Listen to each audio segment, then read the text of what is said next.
panic is not an emotion. It is a collapse of the mind's ability to perceive reality accurately.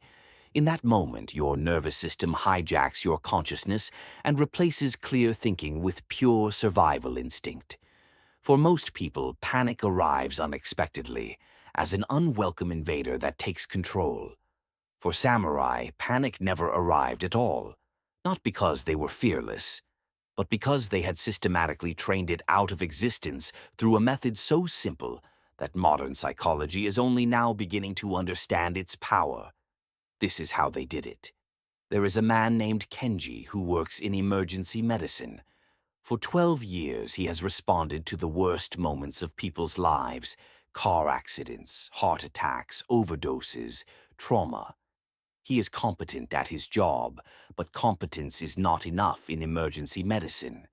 What separates the physician who saves lives from the one who loses them is not knowledge. It is the ability to remain clear when everything around them is chaos, when there are multiple patients, when time is collapsing, when uncertainty is absolute. 2 years ago, Kenji realized he was not as calm as he needed to be. In moments of genuine crisis, he felt the edge of panic creeping in. His hands would tighten, his breathing would accelerate, his mind would narrow. He did not fail in these moments, but he was operating below his capacity. He decided to train his mind the way samurai had trained theirs. The first principle Kenji learned was this: panic is predictable. It is not random. It follows a neurological pattern that has been encoded into human physiology for hundreds of thousands of years. When the brain perceives a threat, the amygdala triggers a cascade of hormones, adrenaline, cortisol, that floods the nervous system. Blood rushes to large muscles and away from the prefrontal cortex. The thinking brain goes offline. The survival brain takes over. This is useful if you are facing a predator in the wilderness. It is catastrophic if you are making life-or-death decisions in a hospital. The samurai understood this pattern intimately, even without the language of neuroscience. They called it Mushin no Ketsu, the breaking of no mind. It was the moment when the trained mind dissolved and the untrained instinct took control. And they had a systematic way of preventing it. The samurai practiced a discipline called zazen, sitting meditation combined with martial training. But zazen was not meditation in the modern sense, where you sit peacefully and calm your mind. Zazen was meditation under stress. A samurai would sit in meditation for hours, achieving a state of profound peace and mental clarity. Then, without warning, they would be attacked by other warriors with wooden swords. The purpose was not to win the fight. The purpose was to maintain the quality of mind that they had cultivated in stillness while under the stress of genuine threat. This was the key. The samurai did not separate their practice into two worlds, one of meditation and peace, another of combat and survival. They integrated them. They trained their nervous system to remain clear even when being actively attacked. Kenji began a similar practice. He could not arrange for people to attack him with swords, but he could create controlled stress conditions. He started with simple breathing work. For 5 minutes each morning, he would practice box breathing. 4 counts in, 4 counts hold, 4 counts out, 4 counts hold. This is not relaxation technique. This is nervous system training. By controlling his breath in a regulated pattern, Kenji was teaching his parasympathetic nervous system, the calming system, to remain active even when his sympathetic nervous system, the stress system, was activated. He did this every single day without exception. After 2 weeks, he noticed something shift. In minor stressful moments, his breathing remained stable. His mind did not spiral. After 1 month, the change was undeniable. Then Kenji added the second layer. While maintaining this breathing practice, he began deliberate visualization. He would close his eyes and imagine difficult scenarios from his work: a patient coding, massive bleeding, multiple casualties. But instead of imagining panic or struggling, He imagined himself responding with complete clarity. He could see his hands steady. He could feel his mind present. He could hear himself speaking clearly and making decisions calmly. This is not positive thinking or wishful visualization. This is neurological priming. When you repeatedly visualize a response pattern, your brain creates neural pathways that make that response automatic. The samurai used this principle constantly. Before any battle, they would visualize themselves fighting with perfect technique and perfect composure. They understood that the mind rehearses what the body will do. After 3 months of this practice, Kenji experienced a genuine crisis. A patient arrived with a combination of symptoms that was unusual, ambiguous, potentially catastrophic.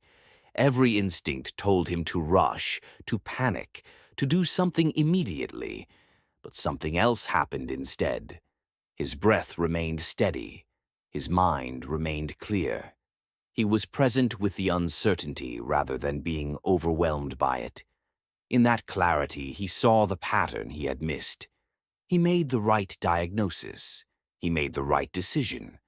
The patient lived. What struck Kenji most was not the outcome, but the fact that he had not experienced any panic at all. There had been no struggle, no internal fight against fear. There had only been clarity. This is the secret that samurai discovered and that neuroscience is now confirming. You cannot eliminate fear through willpower or positive thinking. Fear is a legitimate physiological response to genuine threat. But you can train your nervous system to remain functional even in the presence of fear. You can teach your body and mind to respond with clarity even when the survival alarm is ringing. The samurai did this through 3 integrated practices that you can implement today. The first is breath regulation, which teaches your nervous system that you are safe even in uncomfortable conditions. The second is visualization, which creates neural pathways for the responses you want to embody. The third is deliberate stress exposure, which allows you to practice calm under increasingly challenging conditions. The samurai would take this third practice to extremes. They would sit in meditation in freezing water. They would fast for extended periods. They would practice martial forms until exhaustion. They would spend nights alone in forests. The purpose was never to prove toughness. The purpose was to prove to their nervous system that discomfort was survivable, that stress was information, not danger, and that their mind could remain clear no matter what the body was experiencing. This trained a fundamental truth into their consciousness. Panic is optional. You can choose not to panic. Most people believe the opposite. They believe panic is something that happens to them, an involuntary response they cannot control.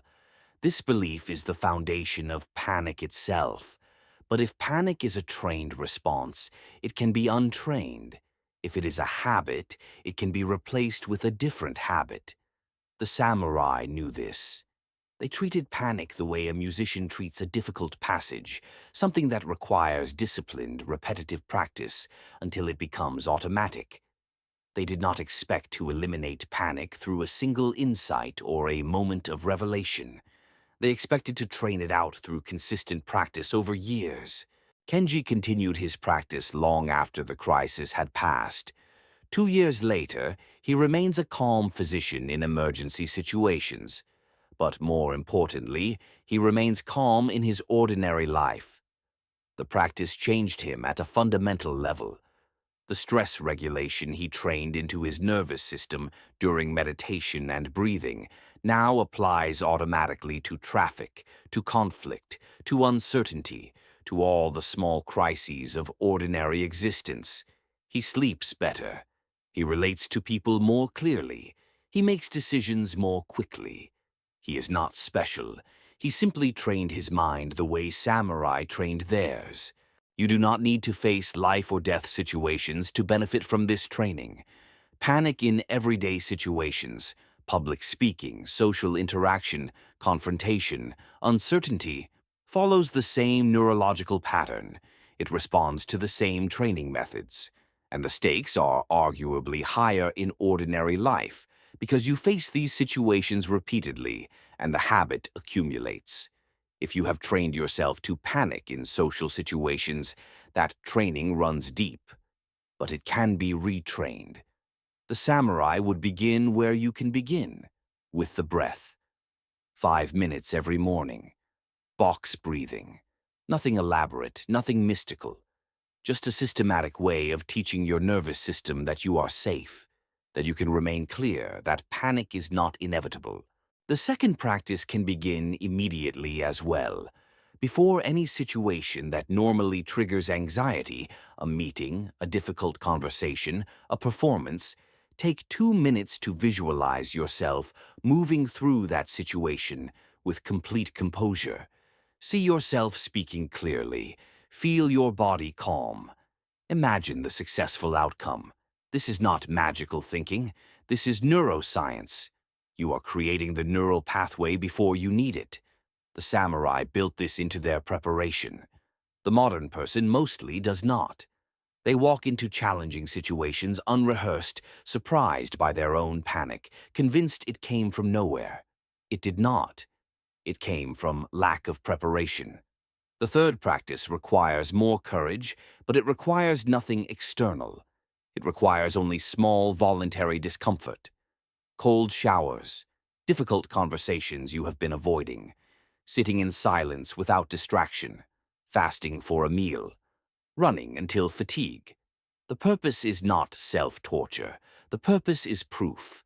Each time you survive discomfort, you reprogram your nervous system's threat assessment. You teach it that discomfort is not danger.